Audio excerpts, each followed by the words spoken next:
এমন লাল লাল chicken curry বানানোর জন্য প্রথমেই মিক্সি জারে নিয়ে নেব 1 চামচ ধনে, 1 চামচ জিরে, আদা আর কিছুটা শুকনো লঙ্কা জলে ভিজিয়ে। এবার এটার একটা পেস্ট তৈরি করে নেব।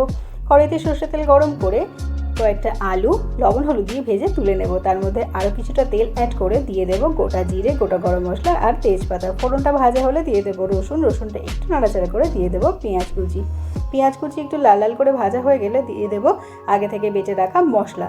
এরপর দিয়ে দেব টমেটো আর কাঁচা লঙ্কা। ভালোভাবে নাড়াচাড়া করে লবণ হলুদ দিয়ে ম্যারিনেট করা মাংসটা দিয়ে দেব। এবার জোর আছে কিছুক্ষণ মাংসটা কষিয়ে নিয়ে তারপর ঢাকা চাপা দিয়ে রেখে দেবো কিছুক্ষণের জন্য। এরপর ঢাকা খুলে দিয়ে দেবো আগে থেকে ভেজে রাখা আলু। তারপর ততক্ষণ অবধি কষাতে থাকবো যতক্ষণ না মশলা থেকে তেল ছেড়ে যায়।